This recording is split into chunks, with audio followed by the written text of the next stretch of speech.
Hello बच्चों, in this video we will study the limitations of Vesper theory and the next theories which will even explain the limitations of VSEPR theory. Limitations पहली है बच्चों, it could not account for the shape of complex molecules. जो simple molecules है उन molecules की shape को well explain किया VSEPR theory ने, मगर जो कॉम्प्लेक्स मॉलिक्यूल्स है जैसे हमारा एक एग्जांपल है TeCl6 और कई ऐसे मॉलिक्यूल्स, कई आइसो इलेक्ट्रॉनिक मॉलिक्यूल्स थे जिनकी शेप को VSEPR थ्योरी एक्सप्लेन नहीं कर पाई थी. And secondly, it has given no idea about the bond formation. Bond क्यों बनेगा, how energetically the bond formation will be favourable, such no idea was given by this VSEPR theory. तो अब इन limitations को overcome करेंगे, हम नई theory study करेंगे.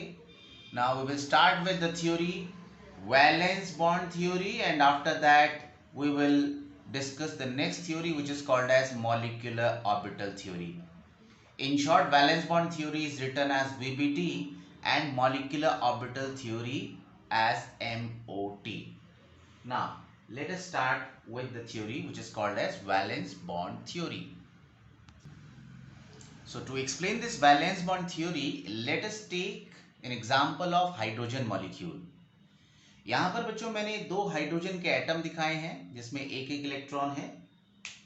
अभी ये एक इनफाइनाइट डिस्टेंस पर है और इनके जो चार्जेस हैं यानी प्रोटॉन्स और इलेक्ट्रॉन, दूसरे के प्रोटॉन और इलेक्ट्रॉन से अभी एनर्जी का कोई एक्सचेंज नहीं है, कोई बदलाव नहीं है, इनके बीच में कोई इंटरेक्शन नहीं है. देयर इज नो अट्रैक्शन और repulsion. It means we can say कि their energy state is at this time zero. Now when they come close, what happens, इस एटम को यहीं रखते हैं और दूसरे एटम को नजदीक लेकर आते हैं. इसको हम नजदीक लेकर आए तो जैसे ही ये एटम क्लोज आते हैं, there will be some interactions, कुछ अट्रैक्शंस होंगे, कुछ रिपल्शंस होंगे. जैसे इसका जो इलेक्ट्रॉन है इसके इलेक्ट्रॉन से क्या करेगा, रिपेल करेगा. There is repulsion. न्यूक्लियस भी क्या करेंगे आपस में, they will repel. Like charges क्या करते हैं, रिपेल करते हैं. But the electron of one will attract the nucleus of other. अब ये मैं ग्रीन लाइन से दिखा रहा हूं बच्चों, this is the attraction.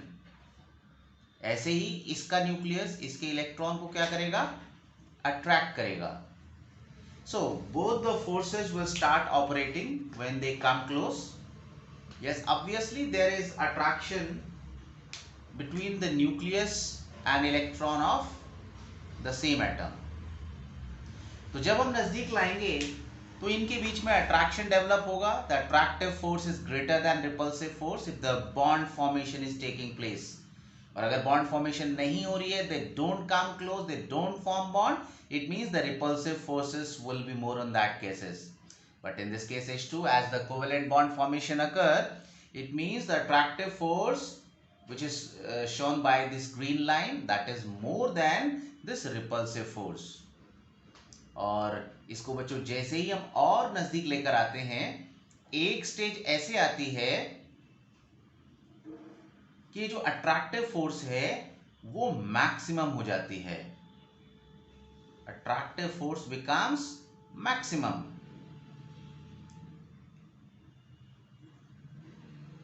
इसका मतलब ये हुआ कि अब अगर हम इससे ज्यादा क्लोज लेकर जाएंगे तो रिपल्सिव फोर्स डोमिनेट कर जाएंगी. Now these two atom has overlapped each other. तो ये इलेक्ट्रॉन अभी मैं यहां दिखा देता हूं बच्चों, कॉमन रीजन में ये अट्रैक्ट दोनों न्यूक्लियस कर रहे हैं. So the attraction is maximum. जो रिपल्सिव फोर्सेस हैं वो भी ऑपरेट हो रही हैं, but in overall the attraction is being taken place.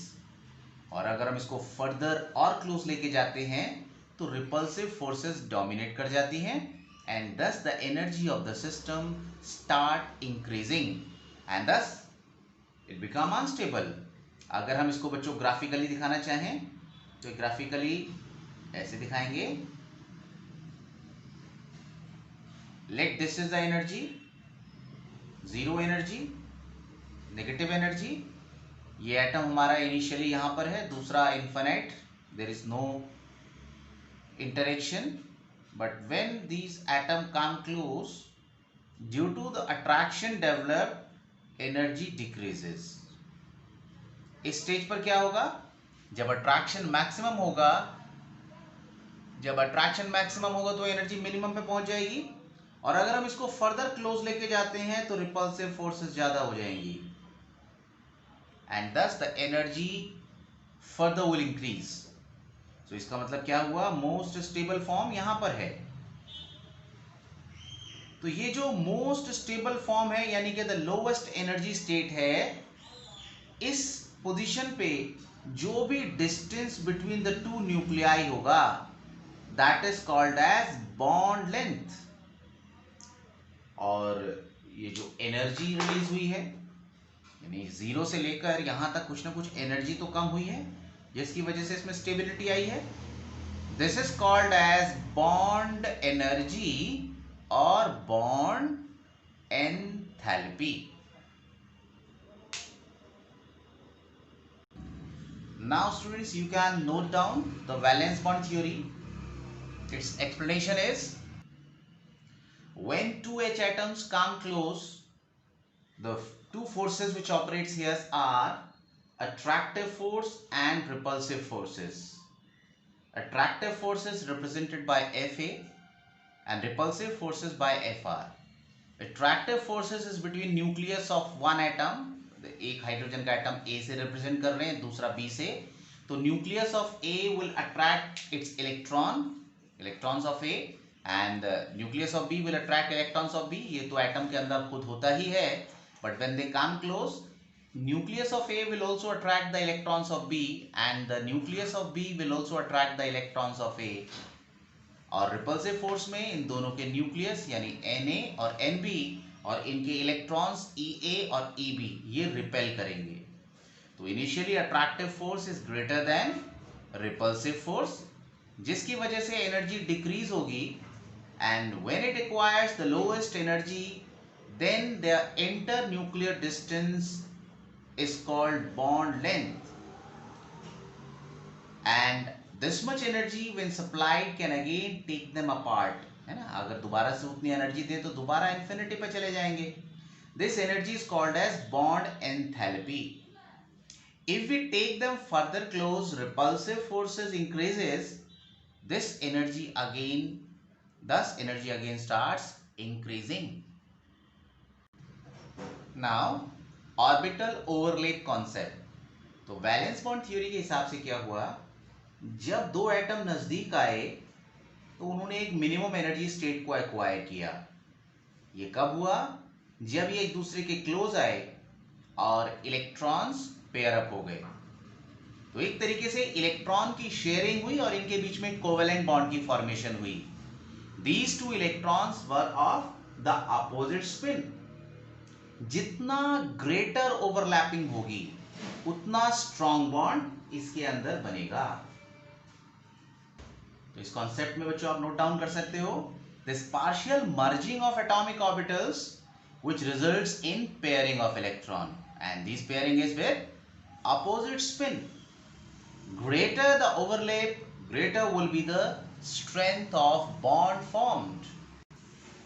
तो अभी हमने पढ़ा दो हाइड्रोजन के एटम क्लोज आते हैं, that is diatomic molecule that has the single shape.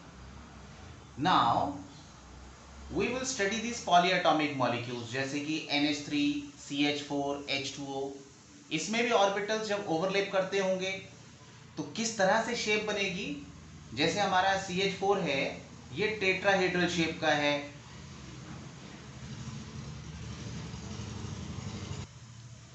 Water molecule हमारा बेंड शेप में होता है, NH3 पिरामिडल शेप में होता है.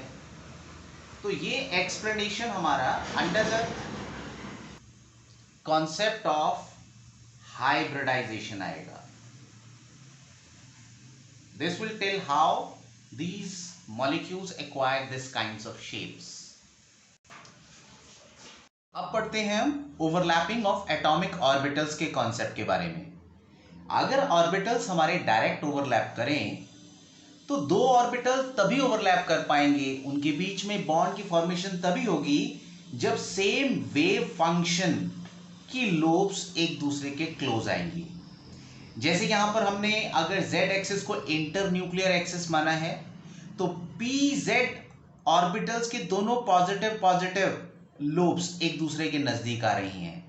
और एक बच्चों एक बात का ध्यान रखना, this positive positive is not the charge, this is the wave function of electron, जिसको हम साई से रिप्रेजेंट करते हैं। तो यहां पर बच्चों ये पॉजिटिव ओवरलेप हो जाएगा। ऐसे ही अगर pz एक्सिस का p ऑर्बिटल s ऑर्बिटल जिसमें अगेन जिसका वेव फंक्शन पॉजिटिव है क्लोज आते हैं तो it will be effectively overlapping and thus it will form bond.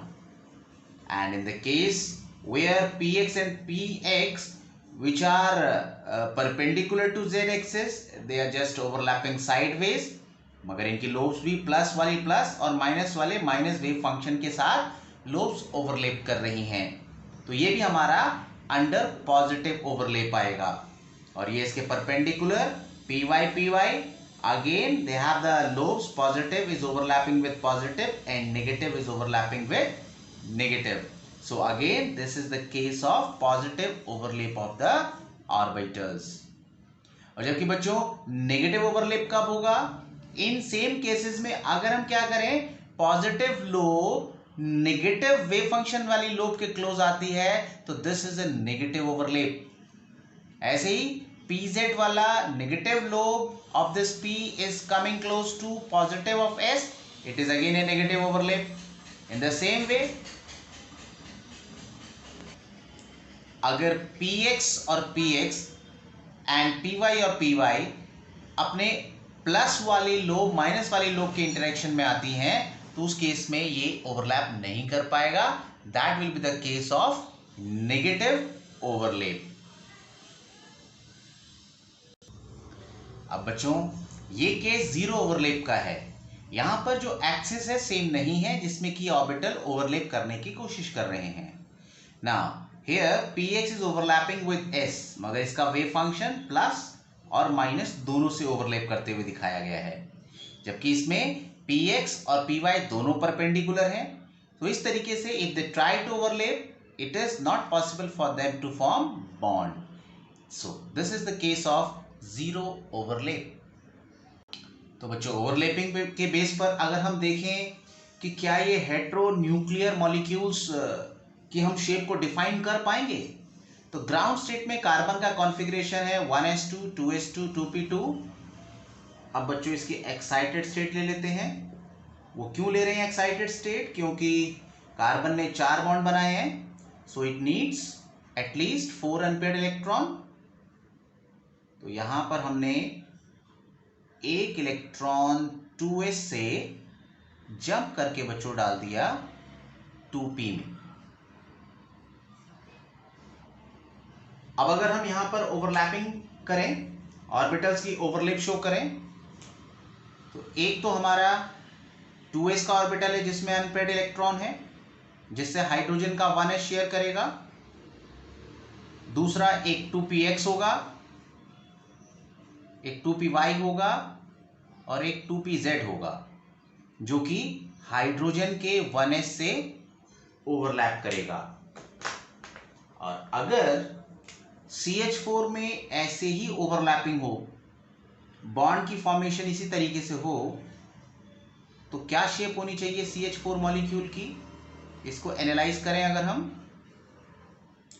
s orbital होता है स्फेरिकल शेप का,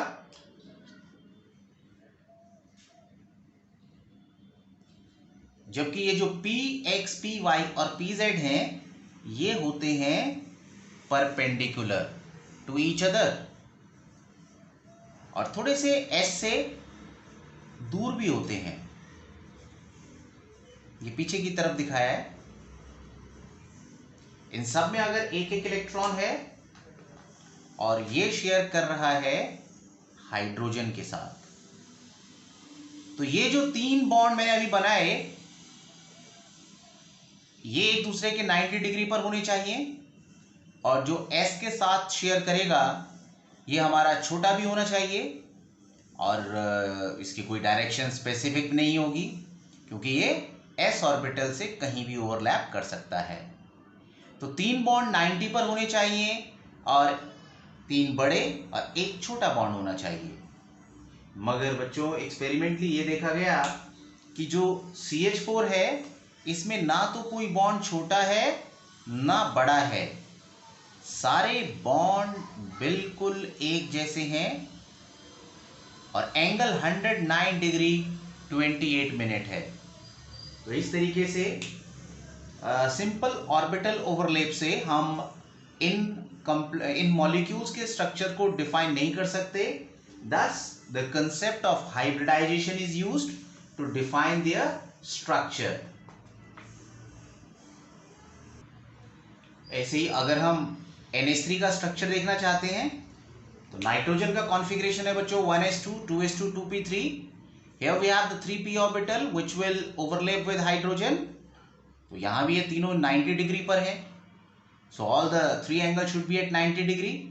यहाँ पर जो ऑक्सीजन हाइड्रोजन से शेयर करेगा वो भी 2p ऑर्बिटल है. So these two bonds should also be at 90 degree. But actually we do not have this kind of structure.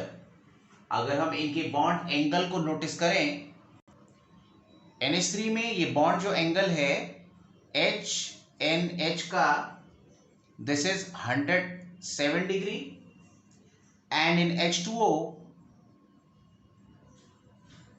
this bond angle is 104.5 degree.